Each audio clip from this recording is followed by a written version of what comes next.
Ashamaar Kifunee akkam jirtu oduu yeroo kanaaf qabanne simraan geenya oduu faana kasiffaana turu an qaxalee keessaniif tudha. Du'a shamarree Qananii addunyaatiin wal qabatee shakkamuun to'annoo jala kan jiru kaadhimaan ishee weellisaan Andu'aalam Gosaa torbee lama dura mana murtiitti dhiyaachuun poolisiin yeroo qorannoo dabalataaf guyyoota 14tti gaafatee ture. Manni murtiis yeroo qorannoo poolisiin gaafate kana keessaa guyyaa 13 heeyyamuun ture. Beellamni har'aa bitootessa 26 bara 2025 kan qabatedha. Du'a shamarree Qananiin kan kame weellisaan Andu'aalam uffata gaddaa uffachuun mana murtii sadarkaa jalqabaa federaala Ramandii Araadaatti dhiyaateera. Maatiin miidhamtuu kanaa fi namoonni hedduunis dhadhachaarraa kan irratti argamuun poolisiin guyyoota dabalataa fudhadhe jedheen bu'aa qorannoo reeffaa shamarree Qananii bakka balaa itti ga'ee fi ragaalee dabalataa walitti qabuun mana murtiitti hime. Qorannoo reeffaa taasifameenis miidhamtuun kun ol ka'iinsarraa kuftee lubbuun darbuun akeeke jedhe. Ta'ullee qorannoon dabalataa kanaan wal qabatu akka taasisu poolisiin dabaluun hime. Gama biraatinis bakka balaan kun itti qaqqabetti saamuda fudhachuun qorannoo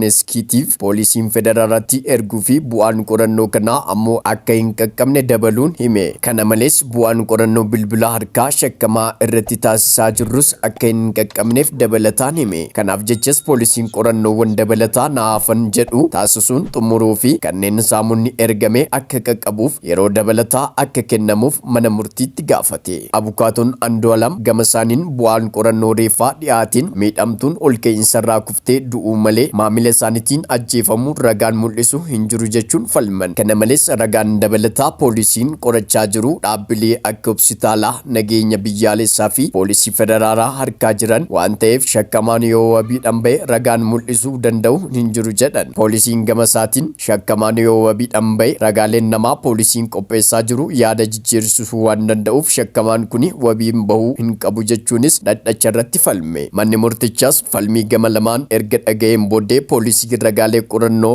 naafan jedhu akka dhiyeeffatuuf guyyoota 12 dabalataa heeyyameera. Mirga wabii abukaatoon gaafate kufaa gochuunis bitootessa 29 bara 2017 beellama qabateera. Kan gabaase BBCdha.